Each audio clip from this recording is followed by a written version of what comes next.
Hiya, in this video I'm going to be relocating the air ride controller from the air vent to the sunglasses holder on my Mazda 6 GJ.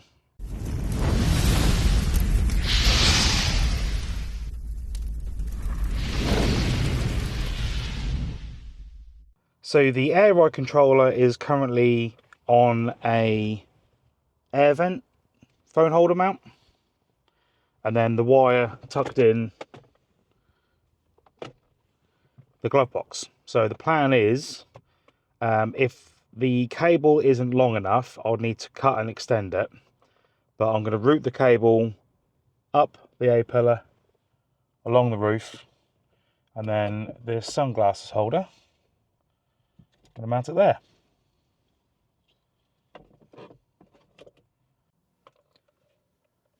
So to not ruin the current one, the original one, I bought a spare one off eBay. This was $11.99 including the postage, so not a huge amount of money.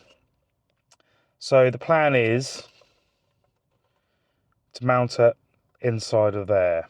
So I wanted something that was removable if I have to move the controller again at any point. So I'll use another phone mount. So I did manage to find at work these. So this is just a self-adhesive magnet with then the plate on the back. This already has a magnetic plate for this phone holder, so it should be nice and easy. So the plan is I'll cut out that felt or whatever that material is inside in the center, just so I've got a nice clean surface to mount it to, and then hopefully that will fit nicely. It should do. So what I'm going to do, I'll make a cardboard template, cardboard template of this as just to give me a rough shape and dimensions, so I can replicate it inside the spare one, and I'll see what kind of room I've got and go from there. So this is my cardboard template mock-up. It's just a few layers of cardboard with some masking tape. So it's not far off. I think the thickness may be a little bit different, but it'll give me a good idea. So just pop that in there. Looks good. I don't know if I'm going to need to trim. It's a bit hard to balance this. I don't know how I'm going to trim these. I might have to cut this straight, maybe. Obviously I've got the thickness of the magnet as well to add on, but I think that should work. So up in the top here where these mounting holes are, I'll drill another hole, probably center, to feed this original wiring through, and the plug.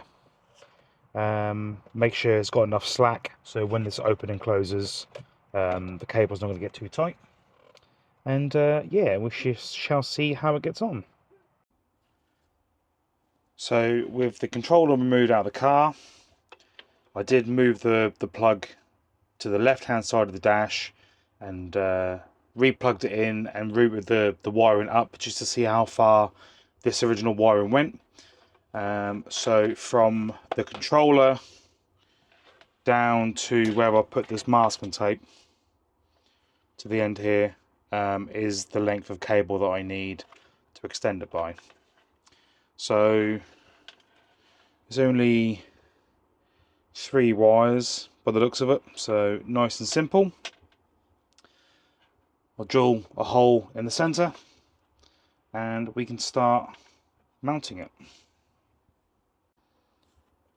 So I've now drilled a 10mm hole at the back, and then I used a tape measuring tape, however you want to pronounce it, and I stuck the magnet to it, and then measured the distance inside, which was 160mm, placed the middle of the magnet at the 80mm mark, and then gently placed that inside, took the tape measure away, and then used the Stanley blade and scored a rough area around the magnet so I knew where to cut the fabric off. So the fabric is now cut. There is still some residual glue there, but luckily the magnet sticky surface area, if I can kind of place it, isn't near it, so that shouldn't affect it too much. Decided to leave the rest of this in just so it's then covered for when the controller is in. That'll hide the hole will be hidden by the controller, so hopefully you shouldn't see it. So yeah, let's prep the plastic ready to stick this to, and feed the wiring through. So that's the magnet now stuck on, and this should work quite well, so fingers crossed it does. Next, moving on to the controller. I'm not the best solder person, I don't know what you'd really call that, best at soldering, but I'll do my best. I've got some heat shrink, so let's crack on.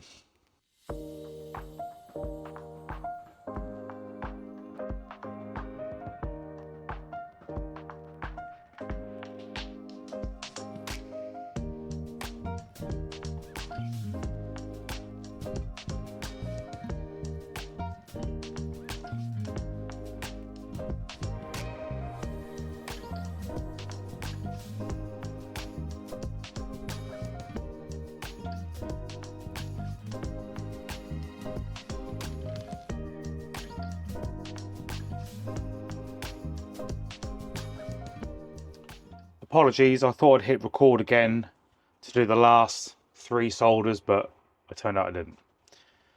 Oops. Anyway, so those are now soldered, heat shrunk.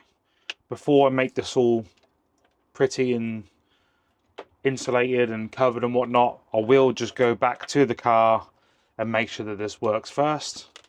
Hopefully it does, because if not, I am screwed. So let's head over to the car and plug it in. Right, so let's try and plug this in while holding the camera. Yep. Right. How can I hold this while I do this?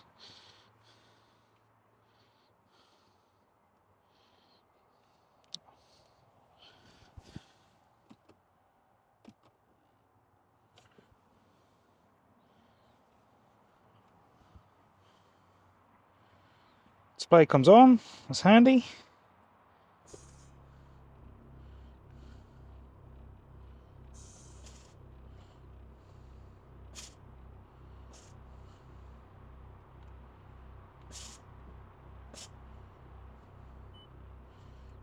Awesome.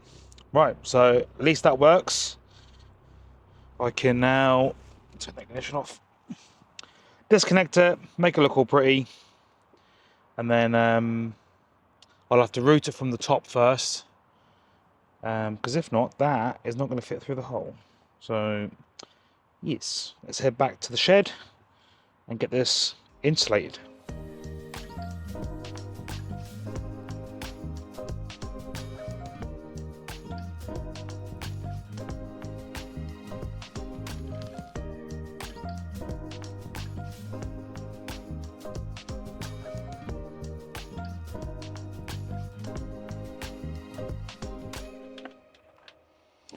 And there we have it.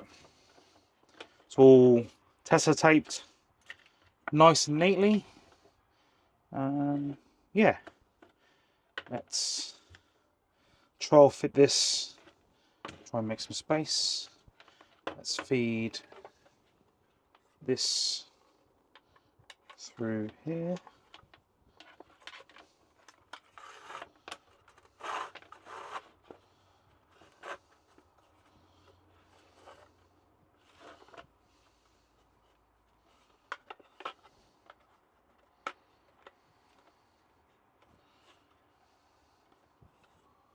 if the camera will pick that up.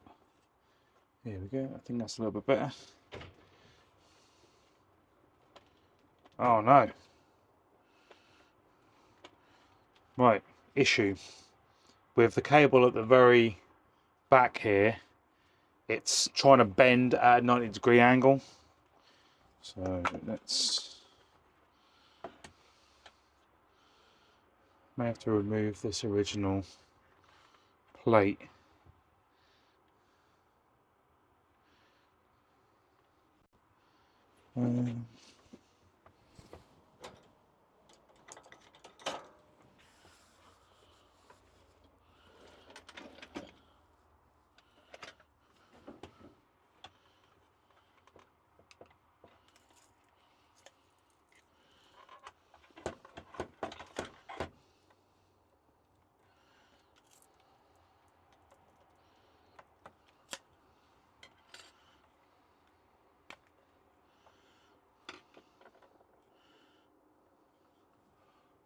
Right, ideally it needs to come out like that, but then that's ideally I want the magnet in the middle. What if I go to the side? Look at that.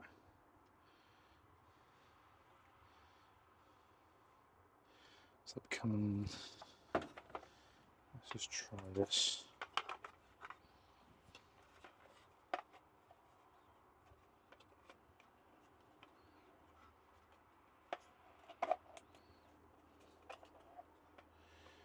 I think that'd be very tight, space-wise, but right. Let's clean the surface up. I've got this original magnet, so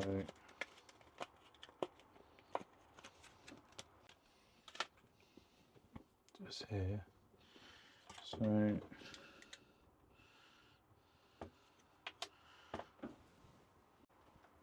right, so the back of the controller is now cleaned up with some white spirit.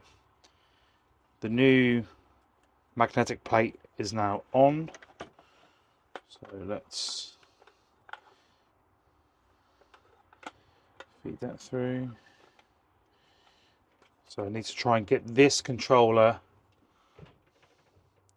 as far down as possible so it clears the back here. So, and there we go, much better.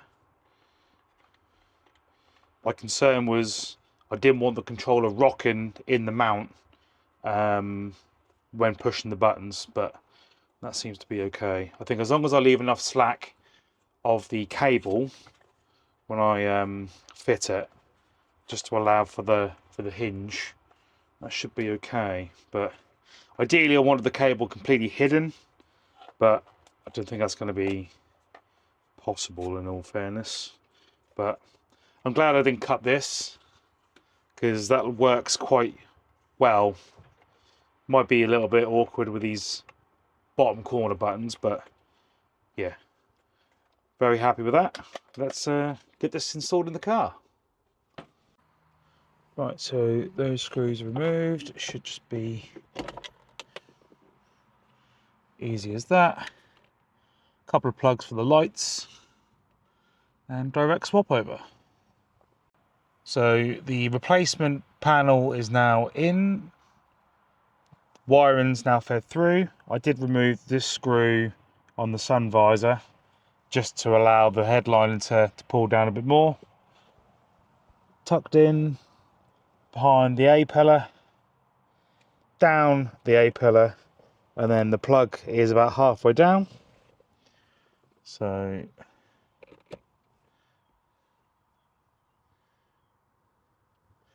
and there it is. Very happy with how it's turned out.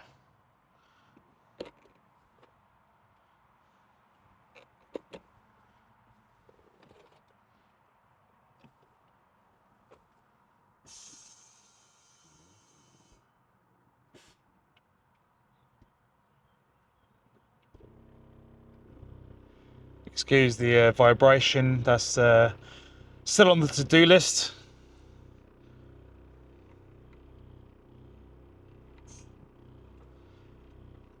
Doesn't rock.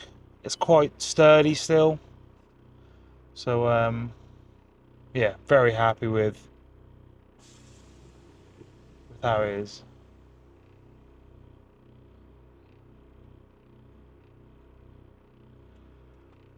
And so obviously it's just filling up the tank. So there we go. Nice and discreet, nice and hidden. It's not in your, well, not in your face, but it's not just randomly placed there on the dash. Yeah, very happy, very happy. It's nice when an idea actually turns out to be okay. So hopefully this is helpful for anyone who's doing an install on a Mazda 6. Obviously, if you've got another car, another manufacturer with a sunglasses holder, this would work in the same way. And I'll catch you in the next one.